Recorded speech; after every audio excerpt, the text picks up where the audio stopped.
সকল মসজিদের মর্যাদা আল্লাহর দৃষ্টিতে সমান, শুধুমাত্র 3টি মসজিদ ব্যতীত। 1 নাম্বার হলো খানায়ে কাবা, বাইতুল্লাহ। একবার চিল্লায় বলি সুবহানাল্লাহ। যেই খানায়ে কাবা, বাইতুল্লাহ, এই মসজিদের মর্যাদা আল্লাহ পাক রব্বুল আলামিনের নিকট সবচেয়ে বেশি। নবীজি বলেছেন, লা তুসাদ্দুর রিহালু ইল্লা সালাসাতি মাসাজিদ, 3টি মসজিদ ছাড়া পৃথিবীর আর কোন মসজিদের দিকে তোমরা সফর করো না, ভ্রমণ করো না। 1 নাম্বার হলো খানায়ে কাবা, বাইতুল্লাহ। যে বাইতুল্লাহ আল্লাহ পাক রব্বুল আলামিন সৃষ্টি করেছেন, এ মানব জাতি দুনিয়াতে আসার কমপক্ষে 2500 বছর আগে, 2500 বছর আগে মানুষ এই দুনিয়াতে আসার বহু আগে আল্লাহ পাক রব্বুল আলামিন পৃথিবীর জমিনে সর্বপ্রথম যেই ঘর নির্মাণ করেছেন তার নাম হলো বাইতুল্লাহ। সুবহানাল্লাহ। ইন্না আউওয়ালা বাইতিন উযিআ লিন-নাসি লাল্লাযী বিবাক্কাতা মুবারাকাও ওয়া হুদাল লিল আলামিন। পৃথিবীর জমিনে সর্বপ্রথম নির্মিত ঘর হলো খানায়ে কাবা, বাইতুল্লাহ। আল্লাহর রাসূল বলেছেন, ওই খানায়ে কাবা, বাইতুল্লাহ, ওই গড়ে মসজিদুল হারামে যদি কোনো বান্দা 1 রাকাত নামাজ আদায় করে, আল্লাহ পাক রব্বুল আলামিন তার আমল নামায় 1 লক্ষ রাকাত নামাজের সওয়াব লিখে দেয়। দ্বিতীয় যে মসজিদটি, সেই মসজিদটি হলো মসজিদে নববী। নবী মুহাম্মদ সাল্লাল্লাহু আলাইহি ওয়াসাল্লাম মক্কা থেকে হিজরত করে মদিনায় যান। মদিনায় যাওয়ার পর আল্লাহর রাসূল যেই উটনির উপর সওয়ার হয়ে তিনি মক্কা থেকে হিজরত করে মদিনায় গিয়েছেন, নবীজির উটনি সর্বপ্রথম যেইখানে বসেছিল ওই জায়গায় আল্লাহর রাসূল একটি মসজিদ নির্মাণ করতে চাইলেন। সাহাবায়ে কিরামদেরকে ডেকে বললেন, ও আমার প্রিয় সাহাবারা, আমার উটনি সর্বপ্রথম যেই জায়গায় বসেছে আমি ওই জায়গায় একটি মসজিদ নির্মাণ করতে চাই। খবর নাও জায়গাটির মালিককে, আমি ওই জায়গাটা মসজিদের জন্য কিনতে চাই। খবর নিয়ে দেখা গেল ওই জায়গার মালিক হলো 2 জন এতিম বালক, সাহাল আর সোহাইল। তাদের বাবা নাই, এতিম 2 বালক। নবীজি আমার তাদেরকে ডাক দিলেন, হে বালকদ্বয়, তোমাদের কাছ থেকে জায়গাটি খরিদ করতে চাই, কিনতে চাই, এই জায়গায় মসজিদ নির্মাণ করতে চাই। ওই বালকদ্বয় এতিম, যাদের বাবা নাই, তারা বলতে লাগলো, ইয়া রাসূলুল্লাহ, ইয়া হাবিবাল্লাহ, আমাদের বাবা নাই, আমাদের বাবা নাই। বাবা দুনিয়ার জমিন থেকে বিদায় হয়ে গেছে। বাবার ইসালে সোয়াবের জন্য, মসজিদে নির্মাণের জন্য এই জায়গাটা বিনা পয়সায় দান করে দিতে চাই। আল্লাহ রাসূল বললেন, না, তোমরা দান করলে জায়গাটা নেব না, বরং আমি বাজার মূল্যে জায়গাটা কিনতে চাই। সুবহানাল্লাহ। কারণ নবীজি আমার যদি ওই জায়গাটা এতিমের কাছ থেকে দান সূত্রে গ্রহণ করতেন, তাহলে আজকের 1400 বছর পরেও যারা কোরআন বিরোধী, ইসলাম বিদ্বেষী, যারা রাসূল সাল্লাল্লাহু আলাইহি সাল্লামের পবিত্র চরিত্রের উপর কালিমা লেপনের প্রচেষ্টা করে, তারা বলতো যে 1400 বছর আগে মুহাম্মদ 2 জন এতিম সন্তানের সম্পদ বিভিন্ন লোভ লালসা দেখায়া এতিমের সম্পদ জবরদখল করে মসজিদ নির্মাণ করেছে। এই ধরনের অহেতুক অবান্তর কথা বলতো। এই জন্যই নবীজি আমার এতিমের কাছ থেকে তিনি জায়গাটা বিনা পয়সায় গ্রহণ করলেন না, বরং সেই সময় বাজার মূল্য নির্ধারণ করে টাকা দিয়া জায়গাটা কিনে নিলেন। সুবহানাল্লাহ। আল্লাহর রাসূল নবী মুহাম্মদ সাল্লাল্লাহু আলাইহি ওয়াসাল্লাম সাহাবায়ে কেরামদেরকে বললেন, ও আমার সাহাবারা, তোমরা যদি কেউ জান্নাত কিনতে চাও তাহলে এই জায়গাটা তোমরা খরিদ করতে পারো। হযরত আবু বকর রাদিয়াল্লাহু তাআলা দাঁড়ায় গেলেন, ইয়া রাসূলুল্লাহ, ইয়া হাবিবাল্লাহ, আমি মক্কা থেকে হিজরত করার সময় সঙ্গে কিছু দিনার দিরহাম নিয়ে এসেছি রাসূল গো, আমি জায়গাটা কিনে দিতে চাই। নবীজি আমার অনুমতি দিলেন, ঠিক আছে তুমি জায়গাটা কিনে দাও। হযরত আবু বকর রাদিয়াল্লাহু তাআলা আনহু মসজিদে নববীর জায়গাটা কিনে দিলেন।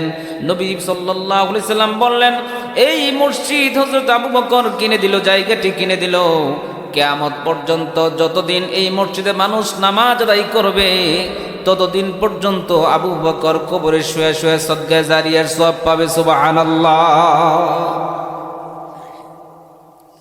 আমার মুসলমান ভাইরা বন্ধুরা আমার, হযরত আবু বকর রাদিয়াল্লাহু তাআলা জায়গা কিনে দিল, মসজিদ নির্মাণ হলো। নবী মুহাম্মদ সাল্লাল্লাহু আলাইহি ওয়াসাল্লাম নিজে কুদাল দিয়ে মাটি খুঁড়লেন, সাহাবায়ে কেরামরা কাদা মাটি দিয়া মসজিদ নির্মাণ করলেন, কাদা মাটির ইট দিয়ে দেয়াল নির্মাণ করলেন, খেজুরের কাণ্ড দিয়া খেজুরের ডাল দিয়া ছাউনি দিলেন। মসজিদে নববী নির্মাণ হলো। নবীজি ঘোষণা দিলেন, এটি হলো পৃথিবীর দ্বিতীয়তম মসজিদ। যদি কোনো বান্দা এই মসজিদে নববীতে 1 রাকাত নামাজ আদায় করে, আল্লাহ পাক রব্বুল আলামিন তার আমল নামায় 50,000 রাকাতের সওয়াব লিখে দেয়। তাহলে মসজিদ 3টাই পৃথিবীতে শ্রেষ্ঠ। বলেন পৃথিবীতে কয়টা মসজিদ শ্রেষ্ঠ? রাস্তায় যারা আছেন অযথা গল্প করতেছেন, আপনাদের সাউন্ড এখানে আসে না কি? আসে? ওরা ওয়াজ শুনে না, অযথা ওয়াজের ময়দানে গিয়ে এদিক সেদিক সময় নষ্ট করে আর বিভিন্ন ধরনের তর্ক বিতর্কের মধ্যে জড়ায় থাকে। ভলান্টিয়ার যারা আছেন, দায়িত্বশীল যারা আছেন, বাহিরের সাউন্ড যেন আমাদের প্যান্ডেলে না আস। কথা বলেন ঠিক কিনা? তো বলতেছিলাম মসজিদ পৃথিবীতে শ্রেষ্ঠ কয়টা? 3টা। আচ্ছা শেষ করতেছি, পরে একবার সবার নাম একবার ঘোষণা করি। ভলান্টিয়ার যারা আছেন আপনারা রাস্তায় কোনো এলোমেলো হতে দিবেন না, কথা যেন আমরা সুন্দরভাবে গুছিয়ে বলতে পারি। বলেন পৃথিবীর জমিনে কয়টা মসজিদ শ্রেষ্ঠ? 3টা। 1 নাম্বার খানায়ে কাবা, বাইতুল্লাহ। যেই বাইতুল্লাহকে কেন্দ্র করে এই যে গোলাকার যে চত্বরটা দেখেন না, ওটাকে মসজিদুল হারাম বলা হয়। ওই মসজিদে 1 রাকাত নামাজ আদায় করলে 1 লক্ষ রাকাত নামাজের সওয়াব পাওয়া যায়। সুবহানাল্লাহ। দ্বিতীয় মসজিদটি হলো মসজিদের নববী, নবী মুহাম্মদ সাল্লাল্লাহু আলাইহি সাল্লামের নিজের হাতের তৈরি মসজিদ। যেই মসজিদের কাজ এখন এতটাই সম্প্রসারণ করেছে সৌদি গভর্নমেন্ট যে একত্রে 10 লক্ষাধিক মুসল্লি একত্রে নামাজ আদায় করতে পারে। সুবহানাল্লাহ। এই মসজিদটি হলো পৃথিবীর দ্বিতীয়তম মসজিদ। এই মসজিদে 1 রাকাত নামাজ আদায় করলে আল্লাহ পাক রব্বুল আলামিন আপনার আমল নামায় 50,000 রাকাত নামাজ পড়ার সওয়াব লিখে দেয়। সুবহানাল্লাহ। 3 নম্বর মসজিদ হলো মসজিদুল আকসা, বাইতুল মুকাদ্দাস। ফিলিস্তিনের বাইতুল মুকাদ্দাস, জেরুজালেমের বাইতুল মুকাদ্দাস। যেই মসজিদটি নির্মাণ করেছিল পয়গম্বর সুলাইমান আলাইহিস সালাতু ওয়াস সালাম, যা ভিত্তিপ্রস্তর করেছিল জাতির পিতা পয়গম্বর ইব্রাহিম আলাইহিস সালাতু ওয়াস সালাম। তারপর পুনঃসংস্করণ করেছে পয়গম্বর সুলাইমান আলাইহিস সালাতু ওয়াস সালাম। সুলাইমান আলাইহিস সালাতু ওয়াস সালাম জিন জাতির মাধ্যমে মসজিদটা পুনর্নির্মাণ করেছিলেন। আজ বর্তমানে ইহুদিদের দ্বারা ওই মসজিদ অবরোধ অবস্থায় রয়েছে। ওই অবরুদ্ধ ওই মসজিদটি আল্লাহ পাক রব্বুল আলামিনের নিকট এত দামি, এত সম্মানী।